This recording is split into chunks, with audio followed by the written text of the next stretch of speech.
Indonesia, Tzu Chi volunteers help a lady with congenital skin disease to receive treatment. In Malaysia, Tzu Chi volunteers help an Indonesian immigrant worker who became paralyzed due to illness. Selamat datang ke Headline, saya Simon Gan. Terima kasih menyertai sesi berita kita. Monique, who lives in Kampong Simpah, Indonesia, suffers from congenital diseases. With the help of Tzu Chi volunteers, she found a doctor to treat the disease and is finally able to smile once again. I was born with skin disease. The doctor said it was congenital. It was more serious back then. My forehead and my whole body were all sweaty. I dare not go out. Monique, who is 19 years old, is young and beautiful. Yet, because of her genes, she felt inferior and could not go to school. With the help of volunteers, she and her sisters went to Tzu Chi Hospital to consult a dermatologist who specially prescribed an ointment so that they can regain beauty and self-confidence. I've been praying to God and finally I got my solution. I met Tzu Chi and Dr. DC. I'm really very grateful. Tzu Chi volunteers went to care for Kampong Simpah's residents regularly and also realized the difficulties of this family. Their main income comes from sorting 10 bags of PET bottles. In 2 weeks, they can earn $6. Not only the daughters, but also the mother suffers osteoporosis and needs to go to the hospital for medical treatment. Thank you, Tzu Chi, for giving me the transportation fee. I come across good doctors to help my children so that they won't feel pain anymore. With their pain alleviated, they have more gratefulness in their heart. Although they have led a simple life, their spirit becomes more fruitful. In Bekasi, Indonesia, a group of young people have created a free restaurant, serving 400 sets of hot food each day to the public. Take a look. During the COVID-19 pandemic, the vulnerable groups in Indonesia were hit hardest. Seeing that many families are facing difficulties, this group of young people was deeply moved, so they took the initiative to provide venues to set up free restaurants. Working in the auto car industry, Oki is willing to share a portion of his salary to provide free lunches to disadvantaged groups and taxi drivers. In a small house in Bekasi, he led 5 friends to prepare 400 free hot meals every Monday to Friday, also providing charcoal to residents in need in the face of daily difficulties.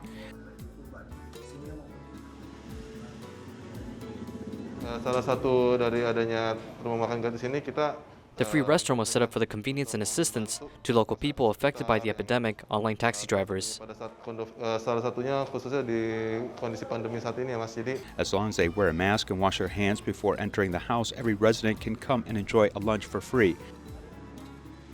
This righteous act brings warmth to the surrounding community. This taxi driver who came to collect the meals say that since this free restaurant opened, he has saved the money on meals. I come out in the morning and I usually get only 2 or 3 customers. When this free restaurant was established, I will come to eat here. I hope that there will be more free restaurants like this in the future to alleviate the burden of disadvantaged families. This free restaurant, open every day from 11 noon to 5 p.m., hopes that through such actions, enthusiasm of all sectors of society will be inspired to do more for the public good. I hope that the establishment of a free restaurant will first of all help the disadvantaged and secondly, inspire capable people to also set up free restaurants in various regions.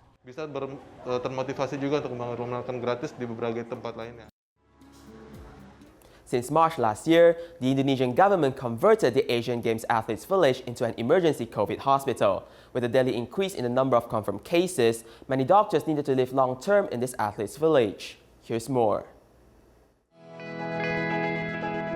This is Afrina, a doctor who is on the front line of COVID pandemic who is living in the Asian Games Athletes Village in central Jakarta. She is the first doctor ever to deliver a baby in this temporary hospital.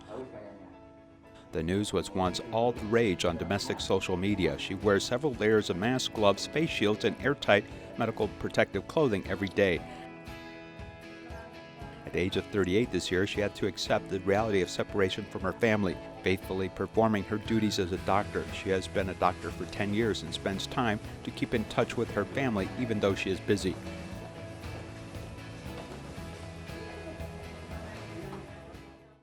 Saya senang, puji Tuhan saya bisa menolong ibu dan anak tersebut.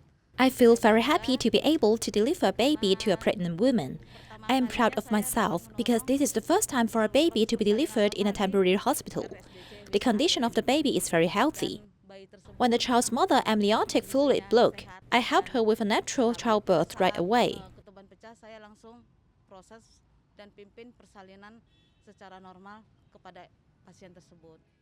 Being able to go home with peace of mind and seeing the child's pure smile is a motivation for her to stick to these important duties. Kita langsung koordinasikan dengan IGD di sini. We immediately coordinate with the emergency room, arranging the patient to go to the designated hospital, which was not very far away. During the pandemic, medical staff bear the greatest physical and psychological burden. A head nurse at the Asian Games Athletes Village said that she had not seen her family for more than 2 months, as she can only chat with her family through video chat. Let's take a look at the story.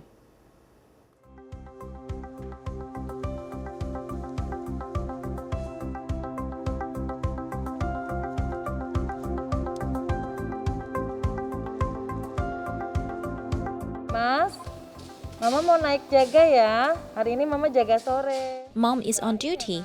Today, Mom is on the evening shift. Bless me. Yes, I will be very careful. Thank you. You must also be careful at home. Don't forget to take vitamins and exercise. Okay, bye-bye. Iya, Ma. Iya, Assalamualaikum. This is the daily routine of the frontline medical staff at the Jakarta Asian Games Athletes Village, which has been turned into a temporary COVID hospital. They care for patients and also have to be mothers and care for their children.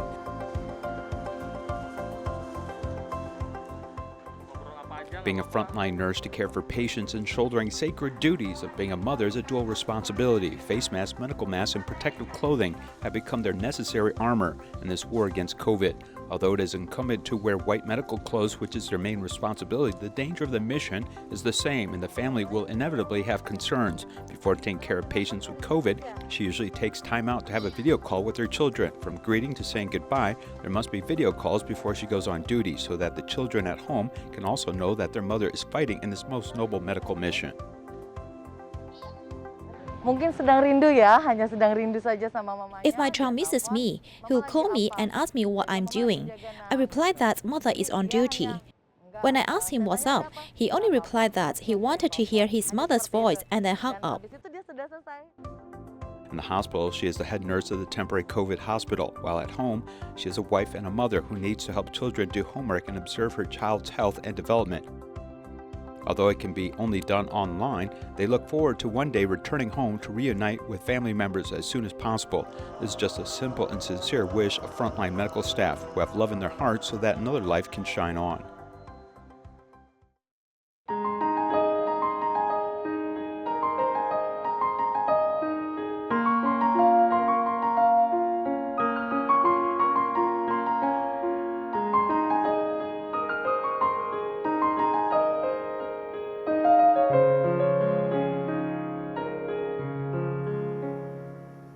In Malaysia, there was an Indonesian immigrant worker who became paralyzed due to illness. Upon learning of her plight, Tzu Chi volunteers provided emergency financial aid and helped her return to Indonesia. Here's more. The Indonesian immigrant worker has worked in Malaysia for many years. At age 42, she had complications due to high blood pressure and became paralyzed after her heartbeat had stopped temporarily.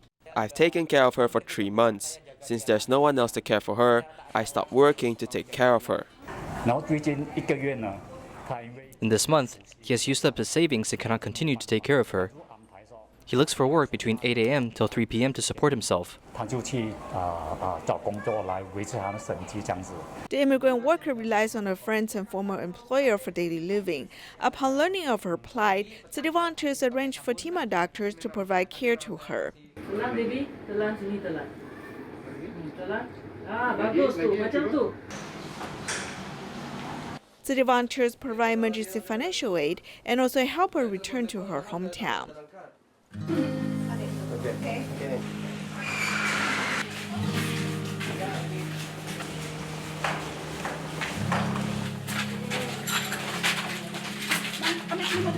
Today, all of us came to visit her.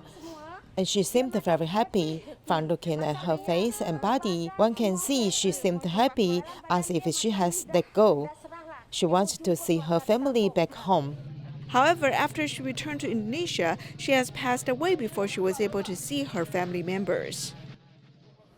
In Taiwan, there is a lack of medical resources in rural areas. Therefore, Taipei Tzu Chi Hospital and Pingxi District Public Health Center have worked closely to establish a Green Pass service for dementia diagnosis, solving the difficulties of insufficient care resources.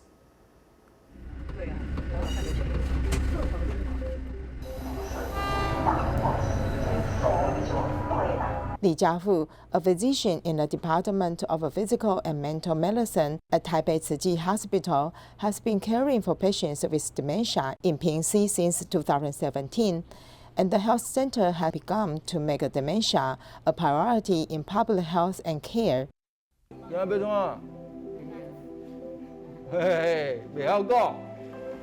怎么了？阿嬷怎么了？那时候我们大概就有跟李家厚李医师，我们做一个。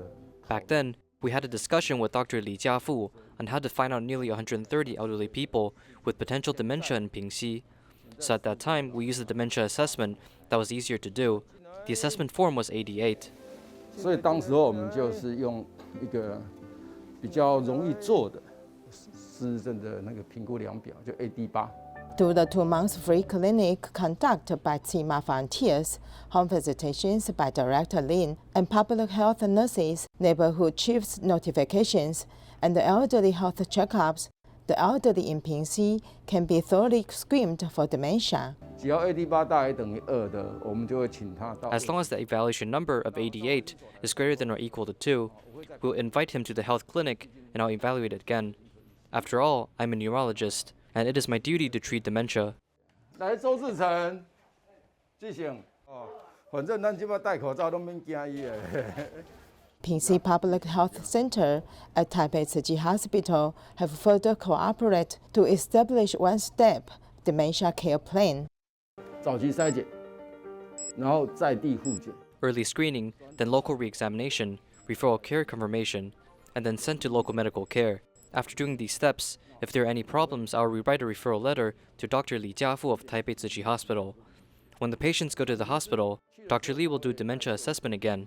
Taipei Tzu Chi Hospital mainly conduct dementia diagnosis and integrates the time of multiple examinations in a Green Pass method and completes them all at once. 今天是谁陪你来的？什么人陪你来？有可以听得懂吗？听不懂啊。好，那没有关系。这群长辈，他在社区里面，他本来其实他。 This group of elders in the community thought they would be fine if we didn't step in. They thought, why they have to go to the hospital to check and still can't get results at once? They have to go for a second blood draw, a CT scan for the 3rd time, and a memory evaluation for the 4th time. Totally, it takes 4 trips to diagnose dementia. It may take 1 hour's drive and 2 hours back and forth. It's impossible to do it. So we make arrangements in advance to set up appointments after 2 weeks, including doing memory evaluation, CT scan, and blood draw. We all finish them all at once.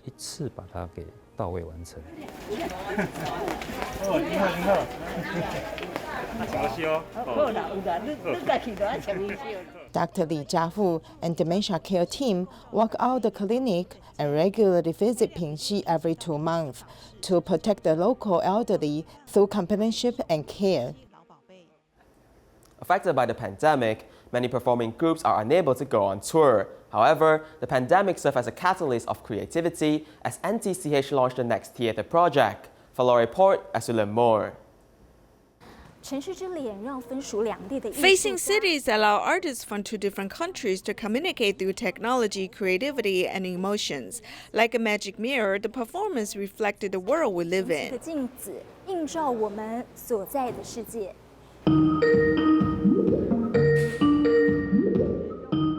At the experimental theater, the phone screen got bigger.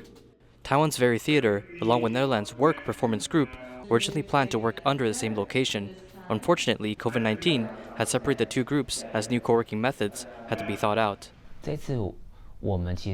This time we want to use technologies we utilize in our daily lives, like the phone on your hand.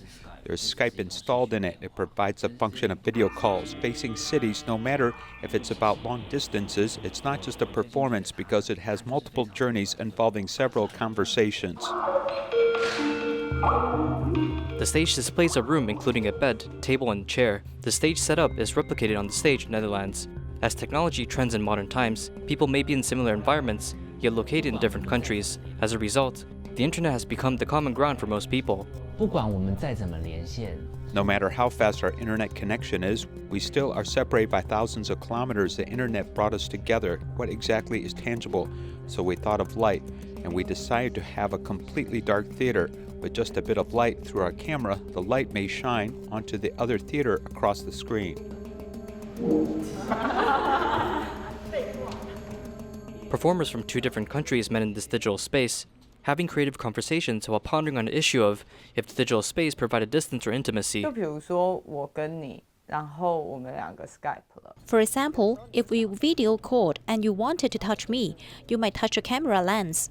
So we wanted to allow the audience to feel that their body is being digitized. So through the video call on screen, when one talks, which is his body at, is it on the screen? Zhou Dongyan is passionate about film and theater, as his work once received awards from the OISTAT. The play Chronicle of Lightyear, Taipei and Copenhagen, introduces 2 people from Taipei and Copenhagen. The lonely souls meet one another in the seemingly non-existent space.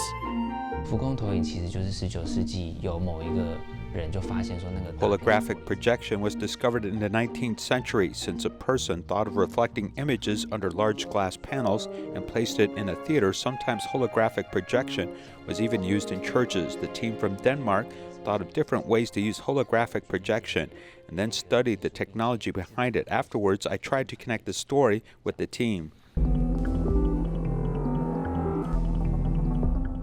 Technology is cool and amazing, yet we must think of the fundamentals of theater. Is it when we can feel one another, or to feel the breath of another? Breaking traditional theater barriers, fairy theater invites the audience into performance as they may communicate with actors. This really inspires thought on our relationships with one another when technology is the one dominating our lives. I think many people have questions about this. When we are close with technology, we're actually not surrounded by it completely. It is actually very two-sided. It's far, distant, yet close and intimate. It's like we can't leave it, yet it is so distant from us.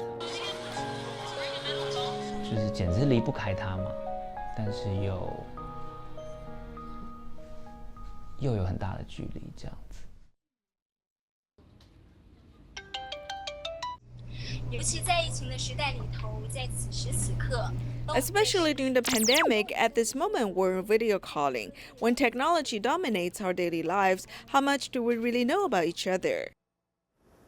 At the end of last year, the Ministry of Economic Affairs issued an incentive plan to encourage the private sector to set up power plants in communities. Small-scale hydropower became one of the rising stars, potentially providing agricultural lighting. Here's more. The weather now is so unstable. It's always either very hot or very cold. Illumination helps it grow, so it can become a drought. If this happens, it must be replanted. In the winter, bamboo shoot fields are lit up for 11 hours at night. The power consumption here is quite a lot, as the monthly electricity bill for a lamp is about $20 US. Puli is the largest producer of white bamboo shoots in Taiwan, accounting for 80% of the total production in Taiwan. In order to adapt to climate change, farmers have changed their planting cycles and electricity consumption has skyrocketed. One lamp consumes up to 400 watts of energy. Tzu Chi grew up in Puli and worked at Taipower for nearly 30 years. He has a sense of duty to make lighting for the bamboo shoots both cost-effective and environmentally friendly. If we can change it to LED lighting, one lamp may use less than 200 watts, and it can be widely used on our farmland and roads. The most popular is ground installation, as we want to produce clean energy. Drawing and researching on his own, he asked the factory to make this unique water turbine and then set it in a small ditch near a home. It must be considered for the water volume and load. Now it has already begun to rotate, which drives a generator, and the electricity generated has been sent here. The idea proved feasible, but the power generation is not enough to support the electricity needed by these lamps. its thrust is not enough. The reason is the water volume, as there is no way to flow into this flow rod. 你这个都不会。开6万几块。电你开始接的。这个我学电的，当然就是要动手。它的水量应该。The most important thing is that it can be stored. Solar and wind cannot be stored. If you want to store it, you need to match it with a battery. If you want to store it, it'll be an extra burden. According to Taipower statistics, the cost of obtaining green energy calculated per watt indicates wind power is about 2 NT, while solar is 3.82 NT, and conventional hydropower is only 1.36 NT, making it the most economical.